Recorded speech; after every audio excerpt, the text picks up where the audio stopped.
eficaz.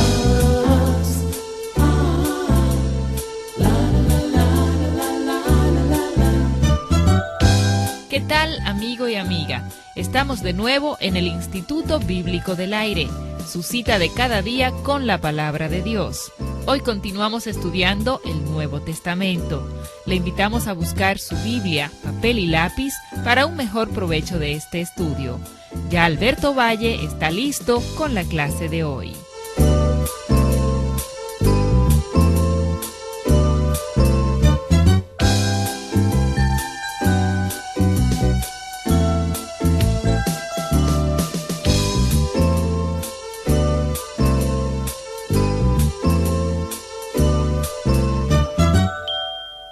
En nuestra lección anterior hablábamos acerca de lo que es el ataque psicológico de muchas personas a la religión o a la fe cristiana.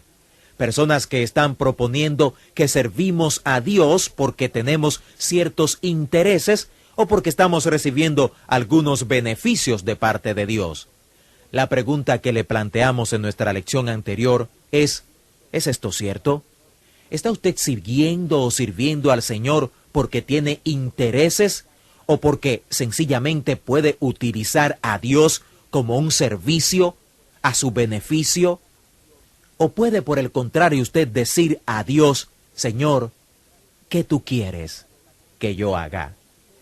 La respuesta al ataque psicológico a la fe es la vida de un hombre como Saulo de Tarso, porque desde el mismo principio de su experiencia cristiana, su enfoque no fue en lo que el Salvador pudiera hacer por él, sino que desde el principio Pablo dijo, Señor, ¿qué quieres que yo haga? Ese es el asunto principal desde el instante en que se convirtió. Saulo fue convertido en el camino a Damasco, y entre otras cosas, eso significa que su nombre, Saulo, significaba el poderoso, el grande. Cuando se convirtió, cambió su nombre al de Pablo, que significa pequeño, nadie, un cero a la izquierda, nada. Así piensa y pensaba él de sí mismo. Pablo sintió desde el mismo momento de su conversión que no era nadie. Eso se llama en cierto sentido humildad, y ese es uno de los frutos de la conversión. Aparentemente era un hombre orgulloso, y eso quiere decir que estaba lejos de la perspectiva de Dios. Pero cuando se acercó a Dios, fue hecho humilde. Luego Pablo, nos dice la Biblia, tuvo su Pentecostés. Y aquí una vez más, tenemos un patrón de Pentecostés como hemos estado enfocando en estos estudios del libro de los Hechos. Los patrones de Pentecostés continúan y siguen, porque existe algo llamado Pentecostés personal. Porque el Pentecostés que ocurrió en Hechos capítulo 2 puede ocurrir en muchas personas como Saulo de Tarso. Y las buenas noticias son que cada quien puede tener un Pentecostés personal. Eso no quiere decir que todos vamos a tener una experiencia como la del camino a Damasco. Probablemente sería lo opuesto.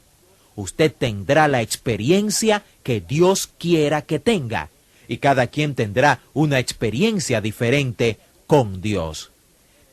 En la Escritura vemos hombres y mujeres de Dios, del Antiguo y del Nuevo Testamento, que tienen sus experiencias de Pentecostés en el marco en que la hemos descrito. Aún antes de Hechos capítulo 2 en el Antiguo Testamento, siempre que el pueblo de Dios tiene una experiencia con Dios, una experiencia espiritual, un Pentecostés personal, lo importante no son los detalles de su experiencia. Los detalles varían grandemente, infinitamente. Lo importante de estas experiencias es el resultado. Al estudiar experiencias como las de Jacob, Job, Isaías, Pablo, lo primero que uno debe concluir es que la Biblia sí enseña la experiencia.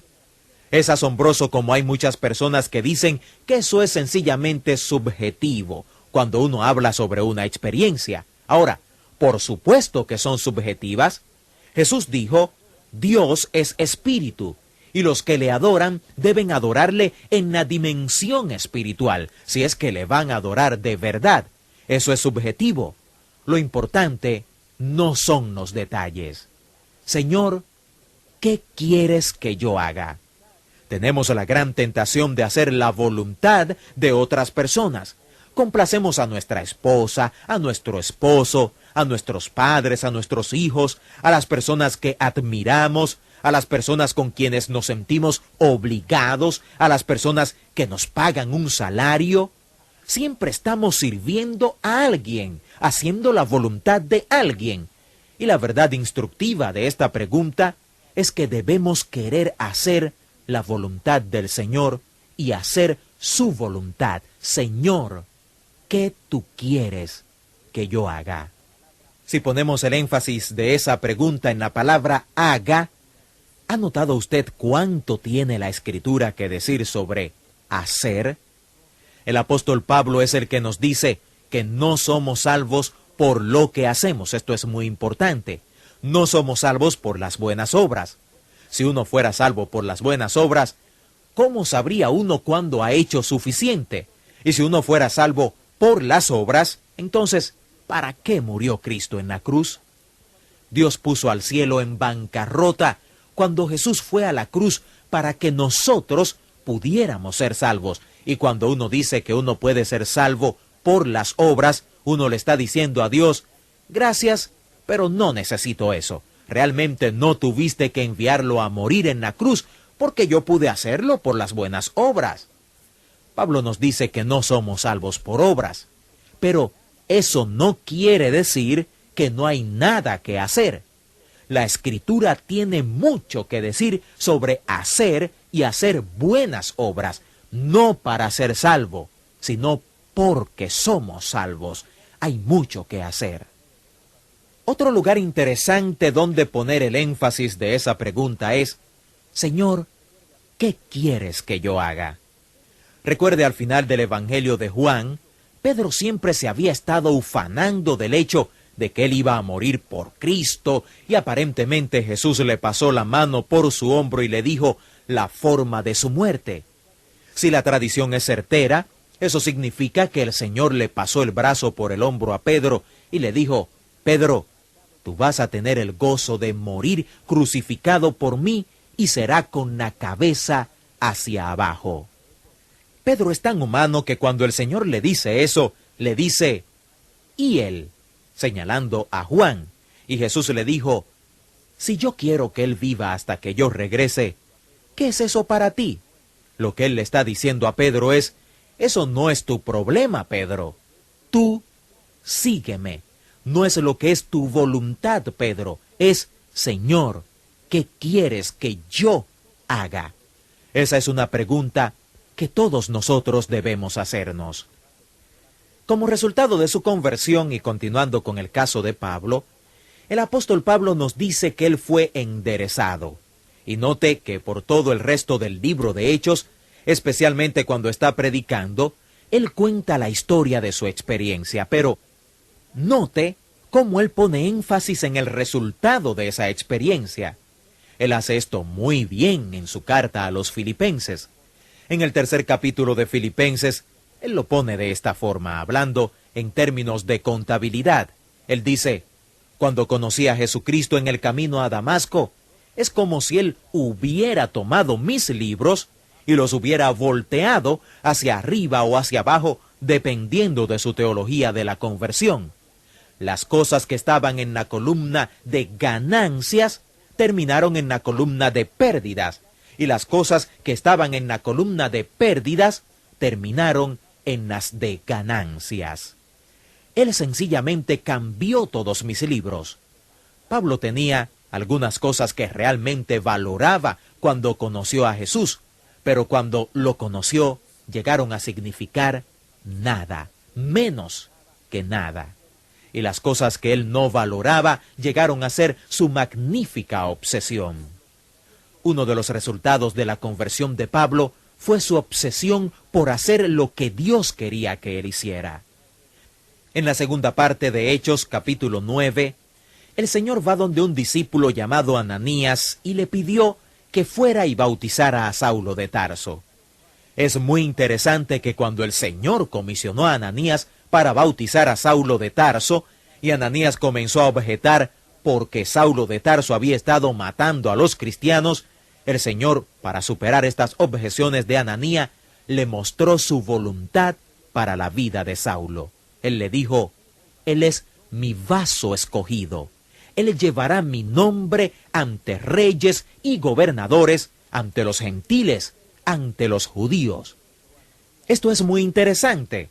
Él le mostró a Ananías todo el plan, pero todo lo que él le mostró a Saulo fue sencillamente que fuera a la ciudad y allí le mostraría lo que quería que hiciera. Esa es la historia de la conversión de Pablo, y en el corazón de esa experiencia de conversión está esta pregunta tan importante. ¿Se la ha hecho ya usted, mi querido y estimado hermano, mi querido y apreciado amigo? Señor, ¿qué quieres que yo haga? Hasta aquí la enseñanza de hoy en el Instituto Bíblico del Aire. Esperamos que lo aprendido sobre el Nuevo Testamento en esta lección les sea de mucha ayuda. En nuestro próximo programa continuaremos con esta serie de estudios. Entre tanto, confiamos que nos escribirá para dejarnos saber en qué forma este programa es de bendición a su vida. Tenemos disponibles materiales que acompañan esta serie de estudios.